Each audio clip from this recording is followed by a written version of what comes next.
guys, it's Christina from Redefine Creative, and I am super excited to be starting something new or bringing something old back. If you have been around my channel for a while, you may remember a series that my scrappy friends and I did quite some time ago now. I think it was, within the last year, called For the Love of Homemade Kits.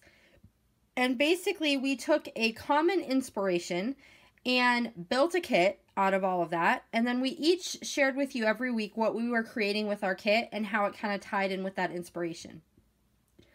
And so I was talking with Hannah from the Crafty Maven Getaway, and we decided that that would be a perfect place to bring this series back now that she is doing a monthly mood board, and use that as kind of a way to create some kits out of our stash, get through some things, give you guys a chance to play along with us, and kind of show you how I think about putting a kit together.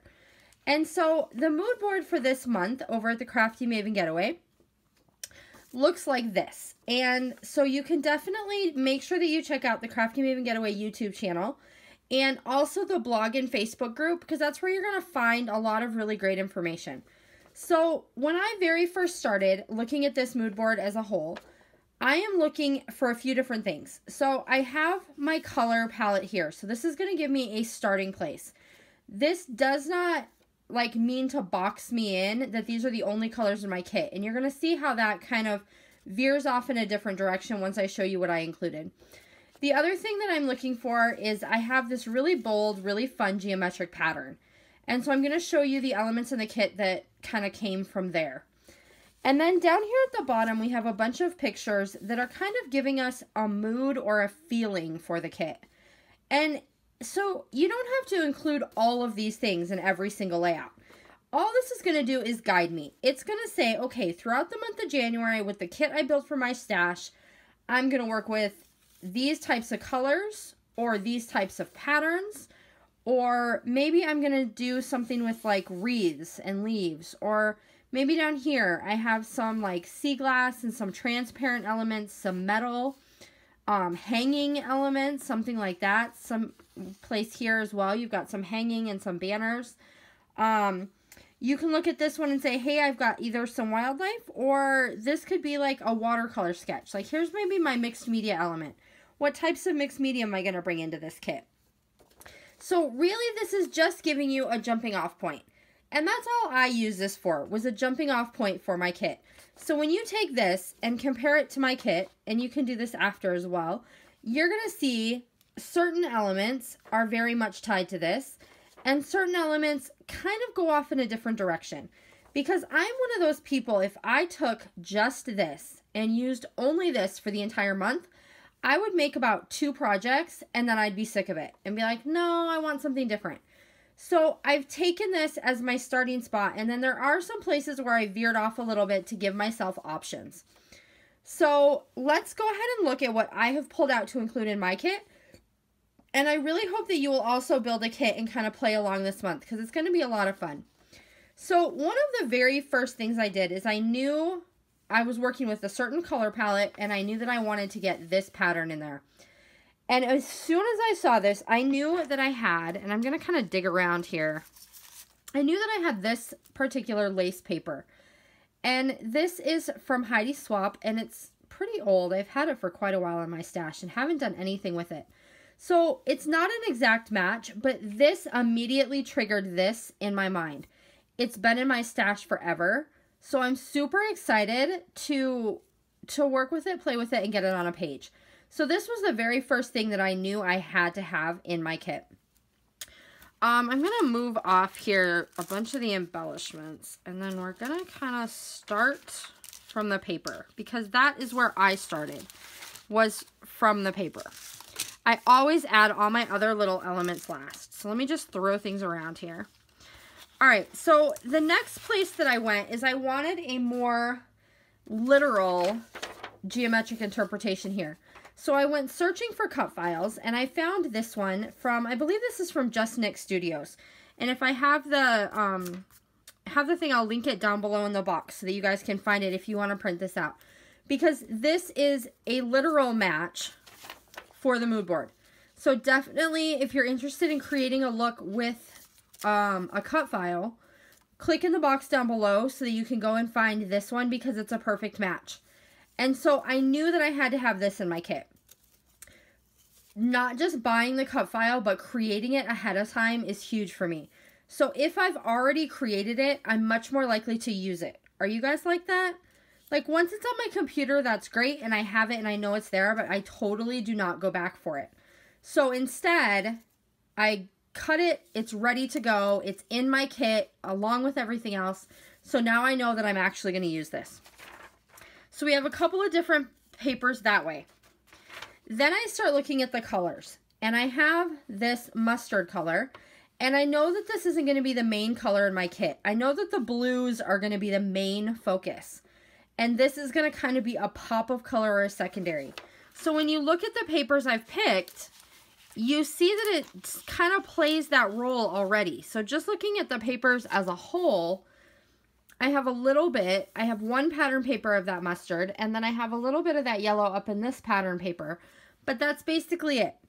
And you see the blues and the kind of almost like a turquoise, dark mint type of color plays a much bigger role.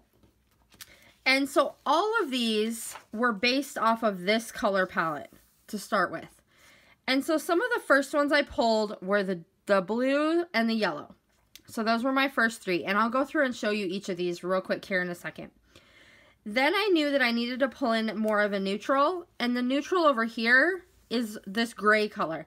So I'm pulling in gray. Then I also know that I needed some of this green, which is where this darker kind of pop of green comes from. And then what I knew is, I knew that if I went with just this color palette, I'm not going to create as much as I want to. So I'm going to take this and I'm going to expand. And so one of the ways I expanded was bringing in a paper like this. So now all of a sudden I've got some pink and some red and some green that I can also work into my kit and my embellishments. And so just because the rest of all of my papers go with this doesn't mean that I can't have a pop of red if I want to. And so that's something that's going to give me some options. Same thing with this paper back here. This paper is different. It has pink as a main color, where everything else doesn't really have pink, but it lets me take that in a different direction. So now I have the option to create a whole different look out of the same kit. And so when I've pulled in my 6x6 papers, I've pulled in some more of that pink. So if all of a sudden I want to move away from this and create something for my daughter's album, all I have to do is pull certain elements together, and now I have a totally different look, feel, and color combination. And I'll have elements that'll go with this as well. Okay, so that's kind of where my thinking was with pulling all my paper together. So this is just a scrap. This is from Fancy Pants Dream Big, and this one is called Shine Bright. And then I've pulled in some 6x6. Several of these are from Dear Lizzie's Saturday collection. And then this one as well is from Dear Lizzie's Saturday, and this is called Metro. And you're going to be able to find these details on the Crafty Maven Getaway blog if you want to see more, if I'm moving too fast.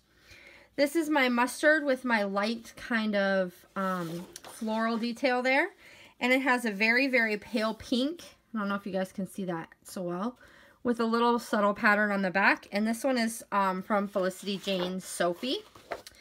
I did pull in one specialty paper, which has those blue floral elements. Really gorgeous, gorgeous, gorgeous vellum. This is from Coco Vanilla Studios' Wild at Heart collection. So kind of see how everything is building together. Now I've got my neutral. So I have this gray and white stripe. The back has a real subtle watercolor if I decide that. And that also matches really well with my mood board. So that gives me another option. This one is also from Felicity Jane from the Summer collection. And then I pulled in this one. This is from Gossamer Blue. This side does not match the kit as well, but this side gives me those pops of a different color. And these are just things, this is stuff that I picked up in, I bought a warehouse box from Gossamer Blue.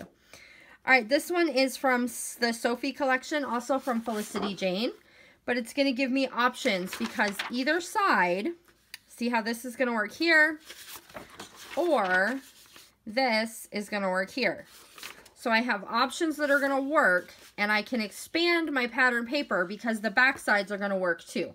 And it doesn't always work out that way with the paper, but I really, really, really do try to always build my kits with a paper that's going to work on both sides. And it's not always possible, and it does make me look for papers and pass things up sometimes. But I really do try to make sure that all of my papers I can use the A side or the B side. All right, this one is crepe paper, Maggie Holmes Carousel. This side is not necessarily going to work with this kit, but this side was perfect to bring in some of that turquoise that I needed. This one is also from that Gossamer Blue Warehouse box, but it has a great color combination because it has some of the mustards and the reds and then the darker blues inside this pattern. And then this side is something I could also use with those pops of red if I wanted to. All right, we've got another crepe paper. This one is from Maggie Holmes Bloom, and I could really use both sides. So if I wanted to go with something a little bit more feminine, and then this side just gives me another really great blue pattern to kind of add in, and the dark blue in this matches the dark blue in this. All right, last paper that I have is from Cocoa Vanilla Studio. This is Wild at Heart. And this side is a little bit busy, probably not going to get used in this kit, although it would make a really cute section in one of these if I decide to back my cut file. But what I really pulled it for was this, because I always like to have some kind of text in my paper selection. So if you notice, I've kind of tried to balance so that I have multiple sizes of patterns, so they're not all the same size. Like this is a really small one, this is a neutral, this has a small print, this has a large print, a larger print here. I definitely want a specialty, and then I like to have a text as well. I also really like to have some kind of geometric pattern because this gives me a lot of options if I want to do things like stitch or color block or fill in that cut file. And I absolutely don't limit myself and say I can't go back to my stash and grab something. I absolutely can. There's no rules like that. At least not for me. So if I need something else that's in my stash, I'm just going to give myself permission to go grab it because it's getting used, and that's what's important. All right, the other thing I did is I threw in some large doilies, and these are from Spiegel Mom Scraps because I almost always want to use those on my pages. And then I also grabbed, from Gossamer Blue, I had gotten some Traveler's Notebook papers. And so both of these match the colors in my kit really, really well. And I figure there's a pretty good chance one of my projects at least is going to be in my Traveler's Notebook. And so I can use those that are already pre-cut to work with that for me. And so then I moved on to my embellishments.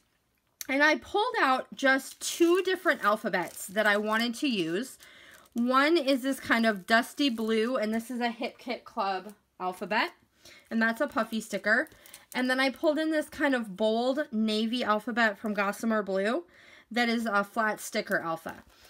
This does not by any means mean that I'm not going to pull other alphabets. I absolutely am. What I did was I grabbed a couple from my stash that I haven't used yet that I want to make a conscious effort to use. I have my alphabets in a tub right by my desk, so I can go pull those out anytime I want them.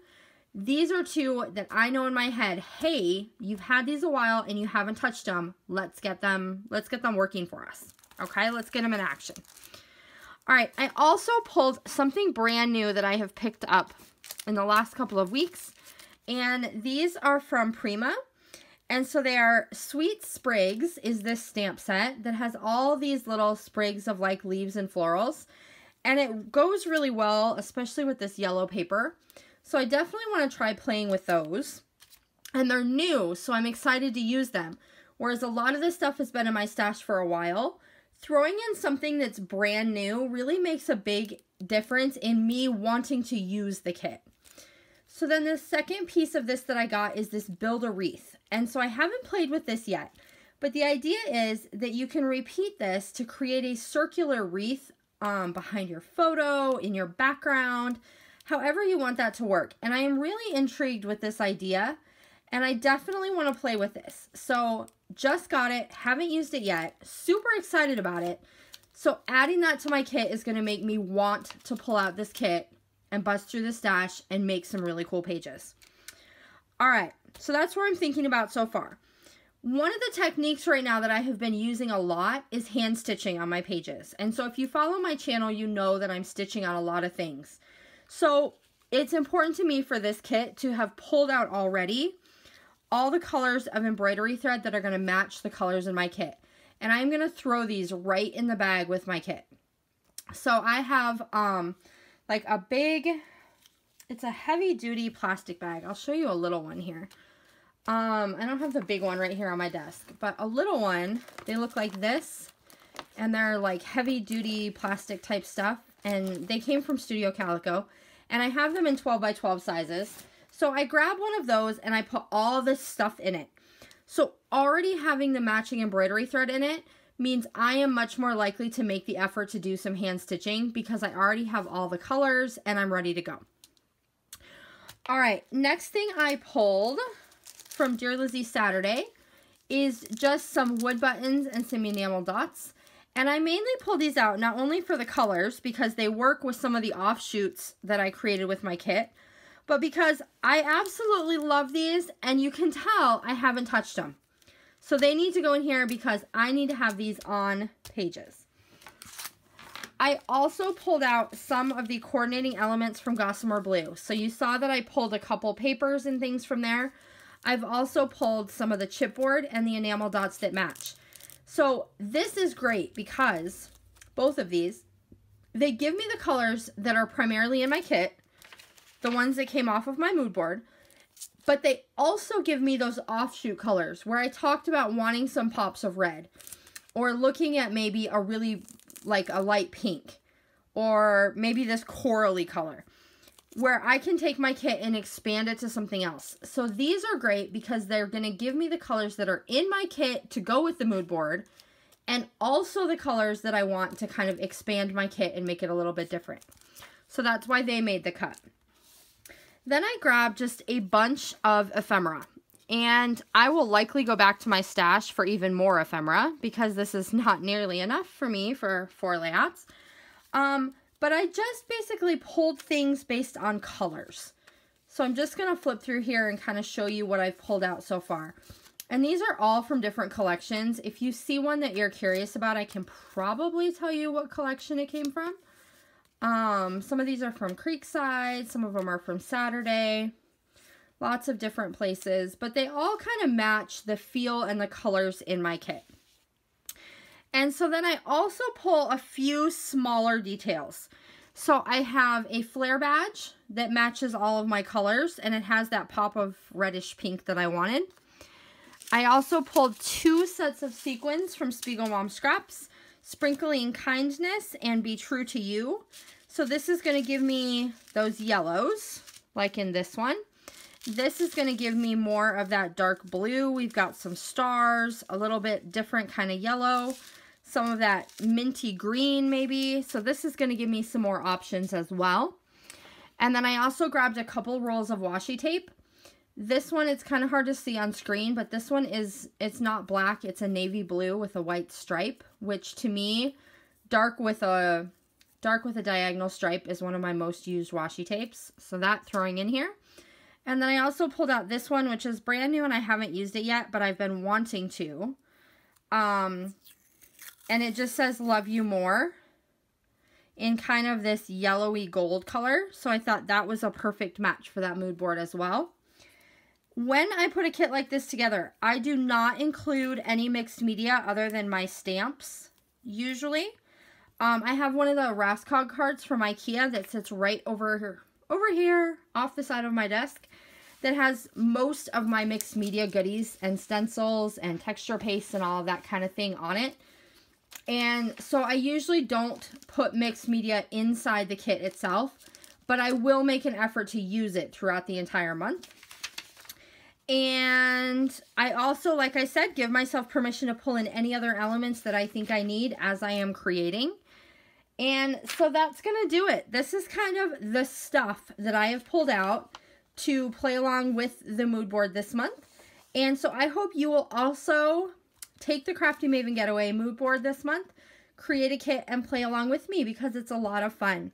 If you have any questions, do leave them in the comment box down below so that I can make sure that I answer them for you. And I will be back next Sunday showing you my first layout, what I created with all of my goodies in this kit. So I will see you soon.